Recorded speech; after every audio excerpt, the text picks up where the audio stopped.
Kıymetli takipçilerimiz, bir paylaşımla daha sizlerleyiz. Bugün ne paylaşacağız? Bugün zeytinlerimiz yavaş yavaş kararmaya başlamışlar. Sofralık toplayacağız bugün. Bir kısmını, yeşil olanları kıracağız. Siyah ve yeşil olanları, yani siyahlı yeşilli olanları ise bıçakla çizik atıyoruz onlara. İşte bir zeytine 5-6 çizik, acısını giderip sabahları kahvaltıda yiyoruz. Yani bizim bu bölgede bu şekilde kahvaltılık zeytin yapılıyor.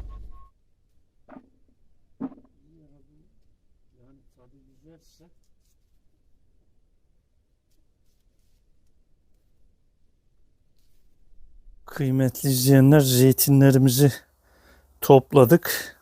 Kırıyoruz. Çekirdeklerinin çıkması için belli bir olgunluğa ulaşması lazım. Şu anda yani çok rahat çıkıyor zeytinlerimiz. Tabii bunları toplarken çok ağaçları karıştırmamak lazım. Her birinin olgunlaşma süresi farklı olabiliyor. Yani tadı farklı olabiliyor. Onun için yani aynı ağaçtan toplamakta fayda var. Tabii zeytinlerimizi topladıktan sonra bu şekilde kırıyoruz. Kırılabilmesi için yeşil olması gerekiyor. Yani o çok olgunlaşmışsa eziliyor.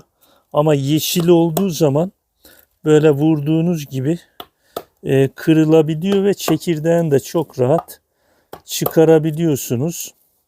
Aşırı olgunlaşan, yani çekirdeğini çıkarmakta zorlanabiliyorsunuz.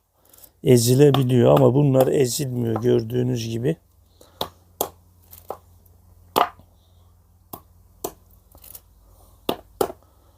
Tabii bunları hemen yemek istiyorsanız şöyle geniş ağızlı bir kaba koyabilirsiniz. Tabii suyunu değiştirmek lazım.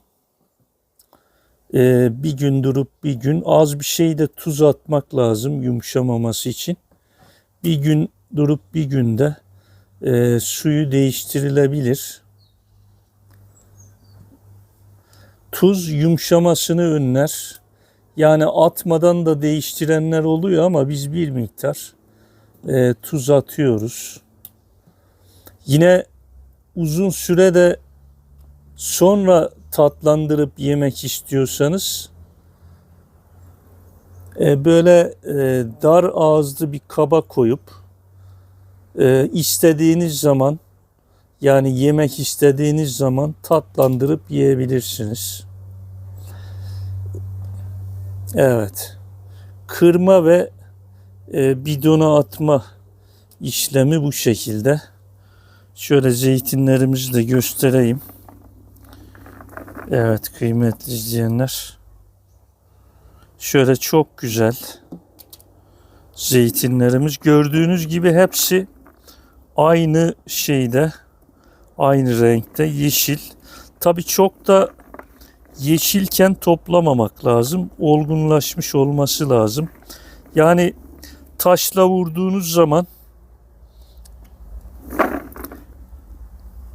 vurduğunuz zaman çekirdeği hemen çıkıyorsa olgunlaşmış demektir. Yani çekirdeği kendini bırakıyorsa olgunlaşmış demektir. Şimdi biz bir kısmını tabii sonra tatlandıracağız. Ama şurada var kıymetli izleyenler, bunu şimdi geniş ağızlı bir bidona koyacağız. Bunu kısmetse tatlandırıp yemeyi düşünüyoruz. Ve bunlar biraz daha fazla olgunlaşmış gördüğünüz gibi.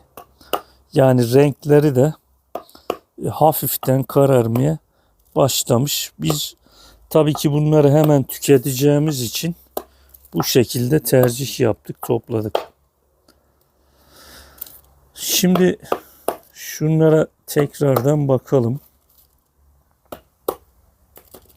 Evet, çekirdeği gördüğünüz gibi çok rahat çıkıyor.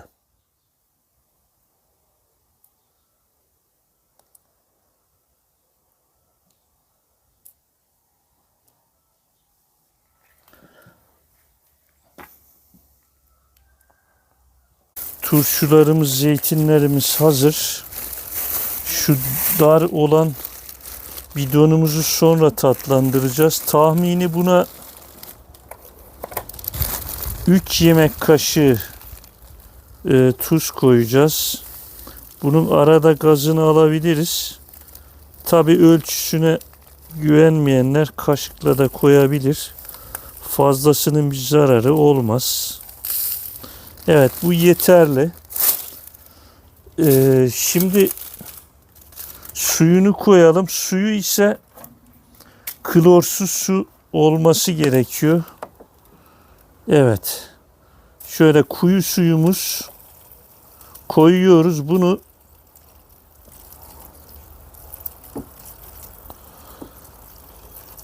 arada gaz birikebilir. Bir hafta bunun gazını almamız gerekiyor. Şu boşluğu da kıymetli izleyenler yaprakla dolduracağız. Zeytin yaprağı bunun koruyormuş, yumuşamasını engelliyormuş. Tabi incir yaprağı koyanı da duyduk. Ama biz tercihimiz zeytin yaprağı. Bunu bir hafta gazını alabiliriz. Şimdi bu turşumuz tamam. Şunu da geniş ağızlı bidonumuza da bunu yine hemen yiyeceğimiz için bu 10 günde tatlanır kısa sürede. Buna da yine klorsuz su koyabiliriz. Klorsuz su doldurduk. Bunu yiyeceğimiz zaman tatlandıracağız. Kırılmış zeytin çabuk tatlanıyor. Klorsuz su koyduk. Zeytinle havanın temasını kesmek için yaprak doldurduk. Yaprak hem zeytinle havanın temasını kesmiş olacak hem de zeytini korumuş olacak. Şu geniş ağızlı bidondakini de hemen tatlandırıp yiyeceğiz. Bunun bir gün durup bir gün suyunu değiştireceğiz. Bunlara şuna kilo başı bir yemek kaşığı tuz koyduk. Fazla da konabilir, sorun değil. Evet. Zeytin turşusu bu şekilde. Yorum, öneri ve görüşlerinizi bekliyoruz. Bir sonraki paylaşımda görüşmek üzere. Hoşça kalın.